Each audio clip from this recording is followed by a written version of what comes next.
He thought she was just another black woman he could intimidate, until she walked into court and destroyed his career. The road was nearly empty that night. A few cars rolled past, their headlights bouncing off wet pavement. The streetlights flickered, casting long shadows over the stretch of highway.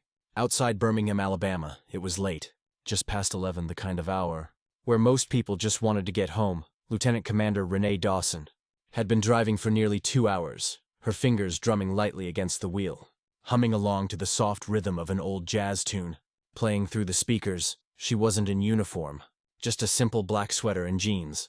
Hair pulled back, she didn't stand out, or so she thought. Then she saw the lights in her rearview mirror, red and blue flashing, gaining on her fast. Her stomach clenched, not out of fear. She knew how these things went, but out of exhaustion, she signaled, changed lanes and eased her car onto the shoulder. She put the car in park, took a slow breath, and kept both hands where they could be seen. She had been in the military, long enough to know the drill. A white patrol car stopped just behind her. The officer took his time getting out when he finally did. He moved like a man who expected obedience, heavy boots scuffing against asphalt, one hand resting on his belt, the other holding a flashlight that flicked on as he approached. She turned her head slightly, watching him through the side mirror.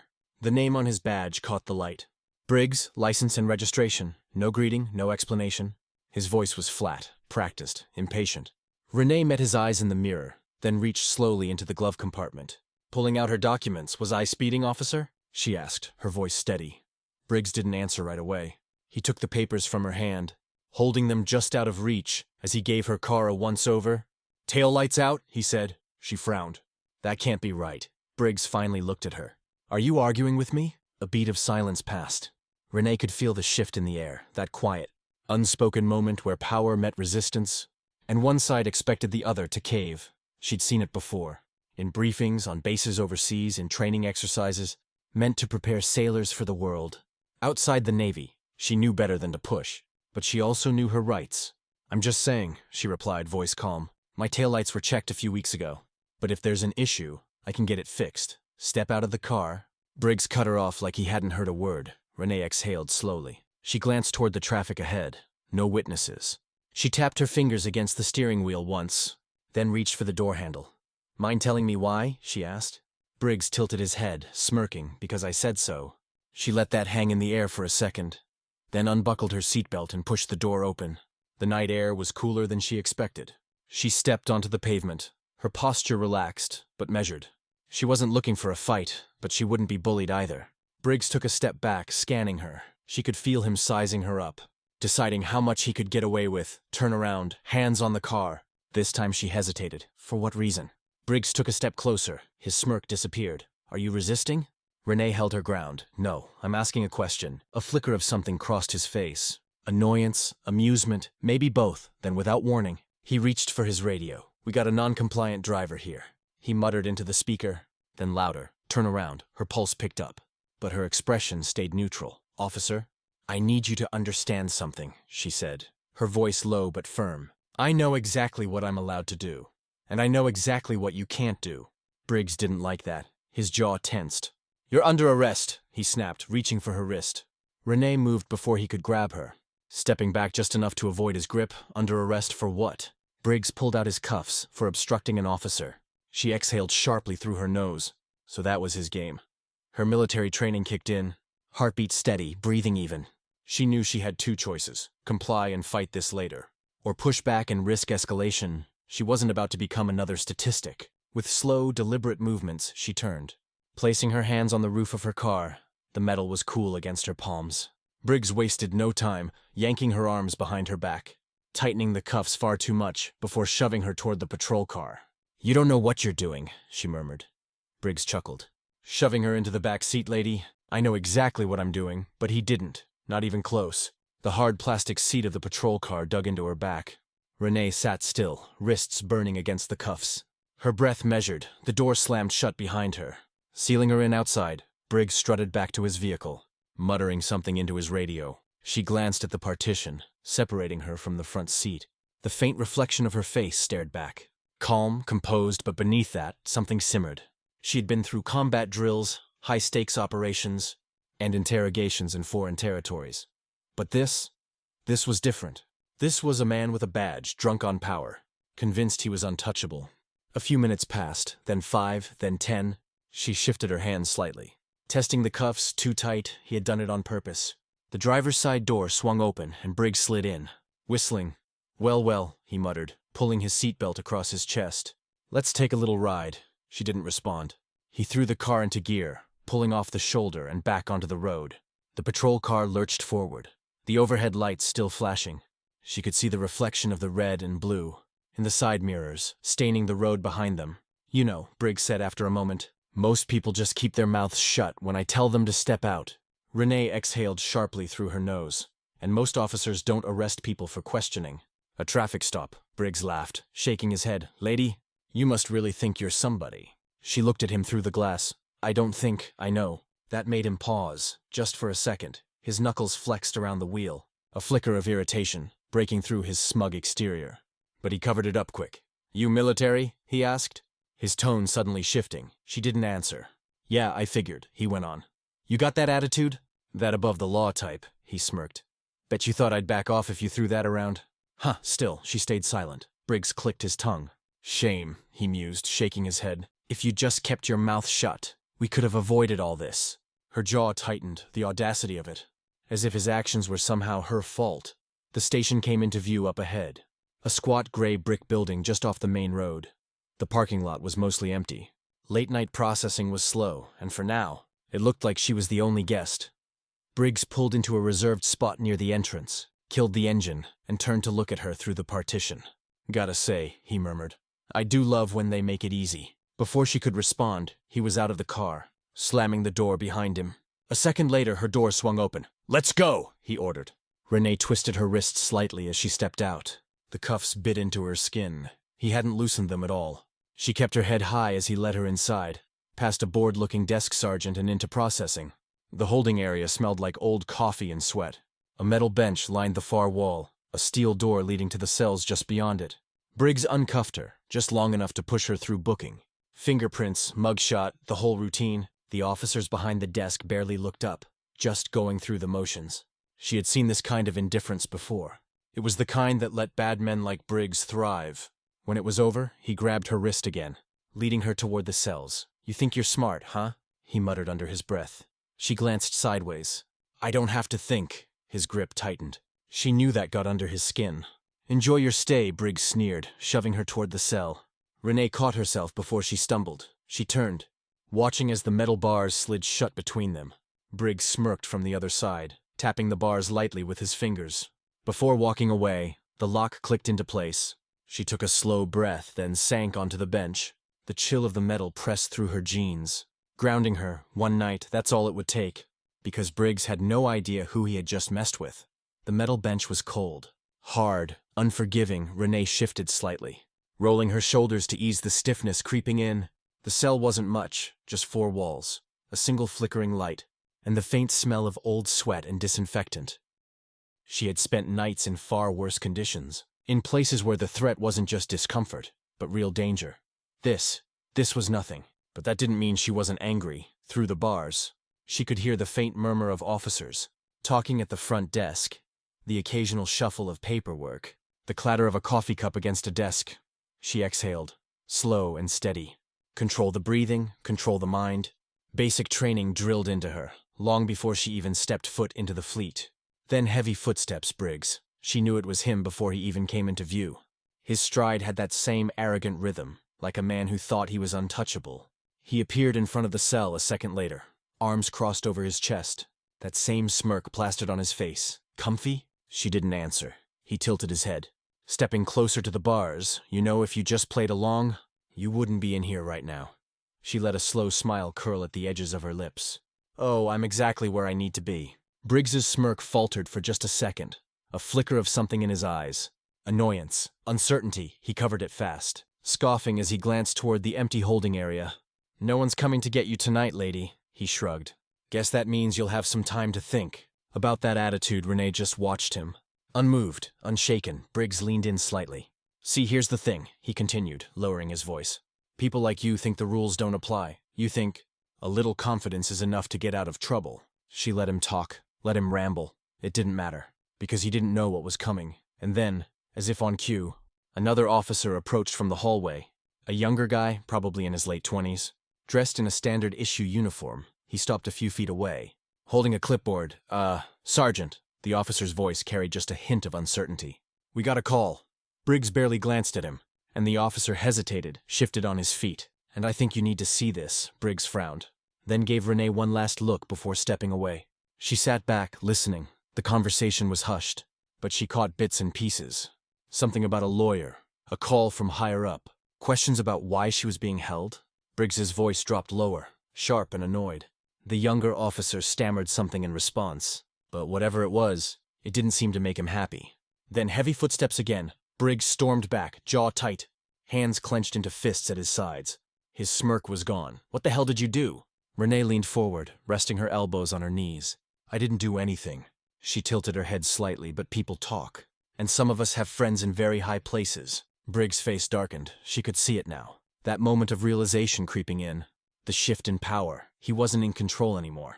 He turned on his heel, muttering something under his breath, and disappeared down the hallway. Renee exhaled.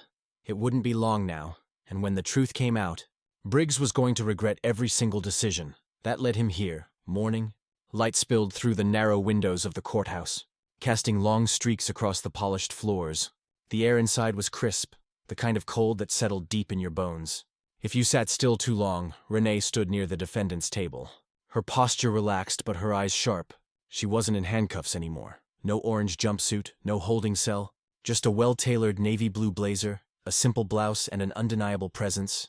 She wasn't alone. Beside her, her attorney, Carla Whitman, flipped through a stack of papers, barely glancing up as people trickled into the courtroom. The woman was efficient, methodical, no wasted movements, no small talk. Renee liked that. The heavy wooden doors at the back of the courtroom swung open. Briggs walked in. He still carried himself like he owned the room, shoulders squared, chin slightly lifted. But there was a difference now. A stiffness in his step, a flicker of something in his expression. That hadn't been there before. He wasn't as sure of himself anymore. Renee caught his eye. He looked away. Good. The judge entered and the room quieted. Judge Alan Kirkland, an older man with a weary expression, adjusted his glasses as he settled in. He didn't waste time, all right, he sighed, glancing over the case files. Let's get to it.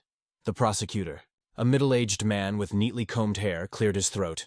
Your Honor, we have reason to believe that the defendant, Lieutenant Commander Renee Dawson, was unlawfully detained without probable cause. Furthermore, new information suggests a pattern of misconduct involving the arresting officer, Sergeant Daniel Briggs. A murmur rippled through the room. Briggs shifted in his seat, jaw tightening. The judge peered at him over his glasses. Sergeant Briggs, care to explain? Briggs leaned forward, clearing his throat. Your Honor, the defendant was uncooperative during a routine traffic stop. The prosecutor cut him off.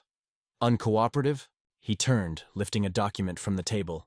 Lieutenant Commander Dawson's record shows a distinguished military career, graduate of the Naval Academy. Multiple commendations, no criminal history, no outstanding citations. Are you telling me that despite all this, she was such a threat that you had to arrest her over a broken tail light? Briggs opened his mouth, then shut it.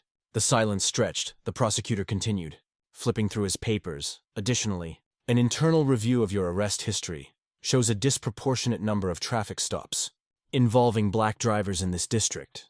The murmurs grew louder. Briggs's face darkened. Judge Kirkland set his file down with a sigh. Sergeant, I don't like what I'm hearing. Briggs sat back, crossing his arms. She resisted. The prosecutor raised an eyebrow. The body cam footage says otherwise. Another ripple of noise moved through the room. Briggs looked at the judge, suddenly more defensive. I was following standard procedure. Judge Kirkland wasn't buying it. He glanced toward the bailiff. Let's play the footage. A screen lowered at the front of the courtroom. A video began to play. Renee didn't turn to watch. She had lived it. Briggs barking orders, her calm voice, the unnecessary escalation, the smug way he tightened the cuffs. The room was dead silent when the footage ended. Judge Kirkland leaned forward, steepling his fingers. Sergeant Briggs, you violated protocol, you conducted an unlawful arrest, and you failed to report the full details.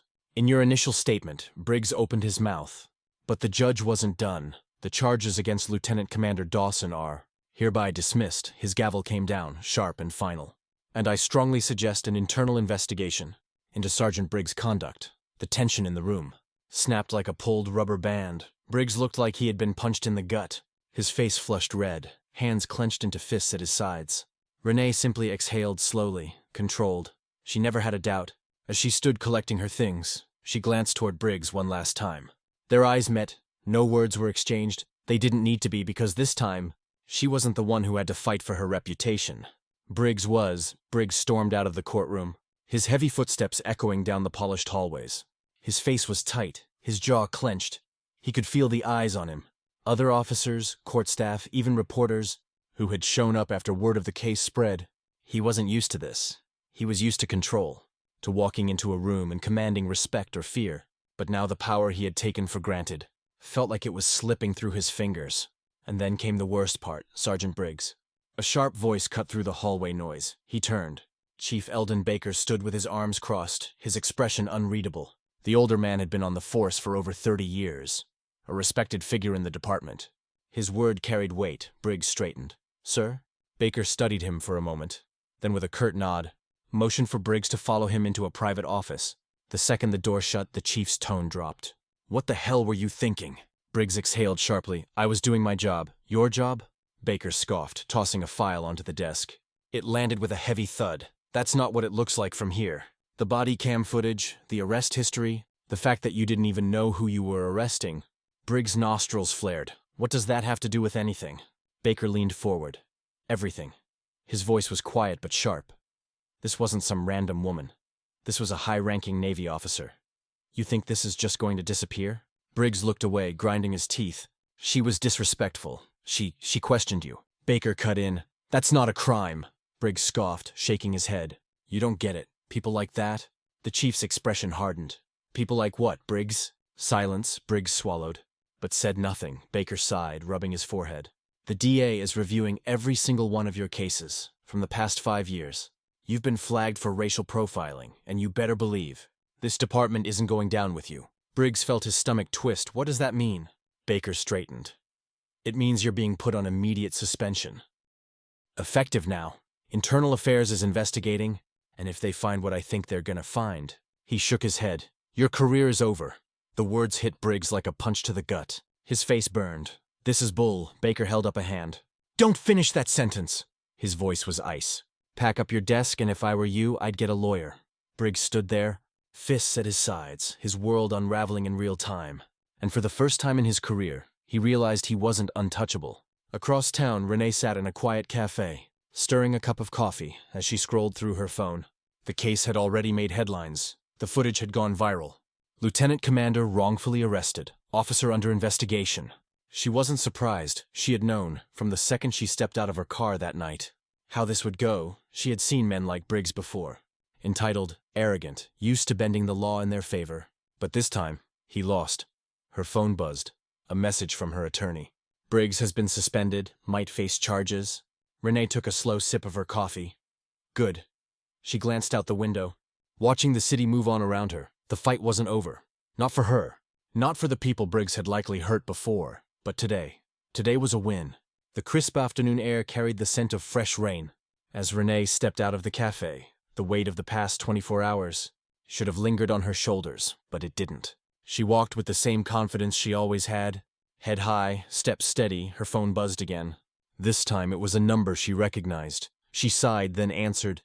"Captain, Lieutenant Commander," the familiar voice greeted her. "I assume you've seen the news." "I have." A brief silence then. "And how are you feeling?" Renee glanced at her reflection in a nearby storefront window. She saw no signs of defeat, no cracks in her composure. "I feel like I did exactly what I was supposed to do," she replied. The captain's voice softened. "That's what I thought you'd say." A pause. "The Department of Defense has taken interest in your case. Don't be surprised if they ask you to speak on it." Renee exhaled through her nose. "Not sure I'm interested in being a headline." "You already are," the captain countered. "And whether you like it or not, what happened to you is a reflection of something bigger." She knew that. She had always known that Briggs wasn't an isolated case. He was part of a system that had allowed officers, like him, to operate unchecked. For years, this wasn't just about her. It was about the dozens, maybe even hundreds of people who had been in her shoes, but didn't have the rank, the legal team, or the voice to fight back. Renee leaned against a streetlight, watching the traffic move by. "This isn't the first time something like this has happened," she said. "And it won't be the last." "No," the captain agreed. But it's the first time Briggs is facing consequences. And it's because you didn't back down. Renee closed her eyes for a second. Letting those words settle, she didn't back down. Not when Briggs pulled her over. Not when he tried to intimidate her. Not when the cuffs tightened around her wrists. Not even when she spent the night behind bars. Knowing full well the deck had been stacked against her. She had stayed firm, and now she had won. The captain cleared his throat. One last thing, he added. You might be getting a call from the mayor's office. Renee's eyebrows lifted. Oh? Seems they want to recognize you for handling the situation with professionalism and grace. She smirked. Now that's ironic, the captain chuckled. You gonna accept it? Renee thought for a moment, then shrugged. I'll think about it, she ended the call, and tucked her phone back into her pocket. Across the street, a mother walked with her young son, his small hand wrapped tightly around hers. He was laughing about something, carefree, full of life. Renee watched them for a moment. The next generation. She had fought for herself, yes, but she had also fought for him. For every black boy and girl who deserved to grow up, in a world where men, like Briggs, couldn't wield their badges like weapons. She took a deep breath, and then she walked away. Her steps firm, her purpose clear. Because this fight wasn't just hers. It never had been. Power unchecked is power abused. And the only way to change the system is to hold it accountable. What happened to Renee happens to people every day. People who don't have the privilege of rank, connections, or evidence to back them up. That's why it's important to speak up, to demand change, to refuse to stay silent. If this story made you think, share it and subscribe.